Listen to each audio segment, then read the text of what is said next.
Arshad Nadeem a true inspiration for everyone. Arshad Nadeem ने 40 साल बाद पाकिस्तान के लिए गोल्ड मेडल जीता। तो इससे पहले पाकिस्तान हॉकी टीम ने 1984 में पाकिस्तान के लिए गोल्ड मेडल जीता था। अरशद नदीम ने ओलंपिक की 118 साल की हिस्ट्री में सबसे लंबी थ्रोपिंग की 92.97 metre. It was quite shocking. इससे पहले सबसे लंबा थ्रोपिंग का रिकॉर्ड नार्वे के एथलीट एंड्रिस थोरस्टेन के पास था, जिसने 2008 के ओलंपिक में 90.57 मीटर की थ्रोपिंग की थी और ये record golden boy Arshad Nadeem ने तोड़ दिया। तो आइए आज की इस वीडियो में जानते हैं कि अरशद नदीम की गोल्ड मेडल हासिल करने के पीछे क्या जर्नी है, कितनी सख्त या कितनी मुश्किल गुजारी है उसने और उसकी बायोग्राफी की है, और साथ में इसके बारे में बात करते हैं कि उसको क्या इनामात दिए गए हैं। इन सब के बारे में जानते हैं आज की इस वीडियो में। अगर अभी तक आप लोगों ने हमारे चैनल को सब्सक्राइब नहीं किया तो प्लीज हमारे चैनल को सब्सक्राइब करें।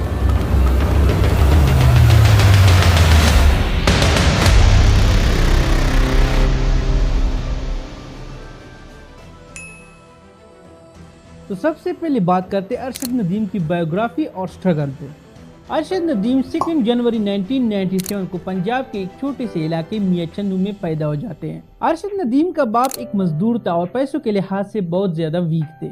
अरशद नदीम का बाप बचपन में उसको नेजाबाजी के लिए लेके जाता है। इस खेल में क्या होता है कि घोड़े पर सवार होकर स्टिक के जरिए एक निशान को उठाया जाता है। तो इस गेम में अरशद नदीम को बहुत ज्यादा मजा आया और अबू जान से स्टिक मांगने के लिए जिद करता है और वो जैसे तैसे करके उसके लिए स्टिक लेके आता है। तो अरशद नदीम स्टिक से प्रैक्टिस करना शुरू कर देते हैं। तो कुछ टाइम बाद उसका मन बदल जाता है और क्रिकेट की तरफ उसका रुझान बढ़ जाता है, लेकिन वहाँ से उसकी जो स्टिक वाली कहानी थी उसकी प्रैक्टिस हो गई थी। किस्मत ऊपर वाला पहले से लिख कर रखता है, आपको पता ही नहीं होता है। और उसकी जो नेज़ाबाजी की ट्रेनिंग थी वो यहाँ पर काम आई। जब वो स्कूल में पहुंचे और कई सीनियर ने देखा कि ये बच्चा तो जेवलिन थ्रो में कमाल कर रहा है, तो लोगों ने देखा कि इसमें तो अलग किस्म का टैलेंट है। तो लोगों ने कहा तुम ये ट्राई कर लो, शायद इसमें तुम कुछ अलग ही कर लोगे। और अरशद नदीम की भी ख्वाहिश थी कि वो अपने बाप का सहारा बने, एक छोटी मोटी नौकरी मिल जाए स्पोर्ट्स के जरिए।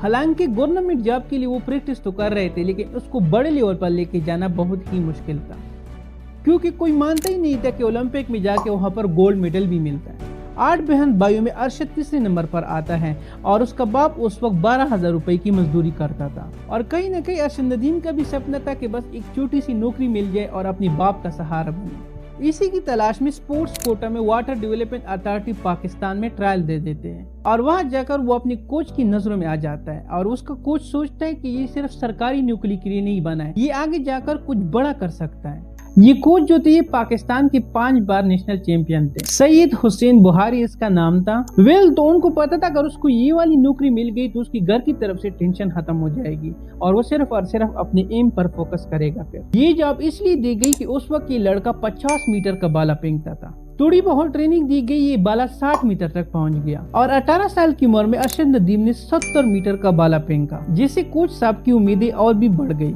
तो 2015-2016 में ये 70 से 80 मीटर पे पहुंच गया और 2018 में जब जकार्ता में नेशनल गेम्स हुए थे और वहां पर 80.75 मीटर का बाला फेंका था, जो अपने आप में ही एक रिकॉर्ड था। और उसके बाद इसका बाला फेंकने में इम्प्रूवमेंट और भी हो गई। तो उसके बाद ईरान में उसने रेजा कप में 86 मीटर का बाला फेंका और उसके बाद नीरज चोपड़ा और इसकी कहानी शुरू हो जाती है साउथ एशियन गेम्स में। साउथ एशियन गेम्स में नीरज चोपड़ा गोल्ड जीत लेते हैं और ये ब्रॉन्ज जीत लेते हैं। 2020 की टोक्यो ओलंपिक में ये 5वें नंबर पर आ जाते हैं और 84 मीटर की बाला फेंकते हैं। तो उसके बाद ये अपनी स्ट्रगल मेहनत जारी रखते और 2023 के वर्ल्ड चैंपियनशिप फाइनल में पहुंच जाते हैं और वहां पर इंडिया का नीरज चोपड़ा गोल्ड मेडल जीत जाते हैं और पाकिस्तान का अरशद नदीम सिल्वर मेडल जीत जाते हैं। यहाँ पर अरशद नदीम की कहानी रुकती नहीं है, वो और भी मेहनत करता है अपने बलबूते पे, यहाँ तक कि उसके पास बाला खरीदने के भी पैसे नहीं थे, कहीं से मेहनतें करके एक बाला ले लेते हैं। और दूसरी तरफ इंडियन की नीरज चोपड़ा की बात करें तो उससे एक रिपोर्ट के मुताबिक उसके पास 83 से ज्यादा बाला थे। अरशद नदीम के पास सिर्फ एक ही बाला थी और उसी से वो प्रैक्टिस करता था और इसी के साथ वो पेरिस के ओलंपिक में पहुंच जाता है। तो ओलंपिक के फाइनल में दूसरे अटेम्प्ट में 92.97 मीटर का बाला फेंक लेता है। ओलंपिक में 118 साल का रिकॉर्ड तोड़ देता है। होता है ना कि लोग कहते हैं कि ये तुक्के से 92 मीटर तक पहुंच गई, लेकिन उसने दोबारा दूसरी दफा भी 90 प्लस फेंकी और इसी के साथ वो ओलंपिक में गोल्ड मेडल हासिल कर लेता है और पाकिस्तान में 40 साल बाद गोल्ड मेडल आ जाता है। इससे पहले पाकिस्तान को 3 गोल्ड मेडल मिले, 1960 में हॉकी टीम को, 1968 में फिर से हॉकी टीम को, 1984 में फिर से हॉकी टीम को। 3 दफा गोल्ड मेडल मिली है, वो भी हॉकी टीम को।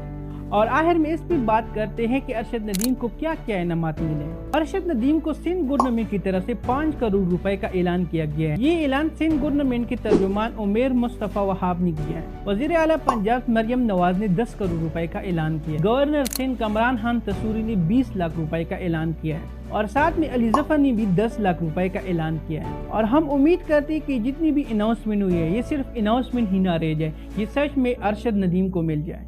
पर यहाँ पर फिर भी एक सवाल उठता है कि एक बंदे के पास जिवलिन खरीदने के लिए पैसे नहीं थे, वो लकड़ी से प्रैक्टिस करता था। ये लोग उस वक्त कहाँ थे? ये सारे उस वक्त हुकूमत में थे, ये क्यों सपोर्ट नहीं कर रहे थे जब उसको सख्त जरूरत थी सपोर्ट। और अब जब उसने अपनी मेहनत से गोल्ड मेडल जीत लिया तो ये सब आ गए इनामात देने के लिए। आप लोग हमें कमेंट में जरूर बता दीजिए कि सच में अपने आप की पब्लिसिटी करना चाहते हैं या सच में अरशद नदीम के साथ प्यार है। तो कैसी लगी वीडियो? अगर अच्छी लगी हो तो प्लीज हमारे चैनल को सब्सक्राइब कर दीजिए। आपका सब्सक्राइब करने से कुछ नहीं जाएगा, लेकिन हम इससे बहुत ज्यादा मोटिवेशन मिलेगी और हम आपके लिए और भी इंटरेस्टिंग वीडियोस लाएंगे।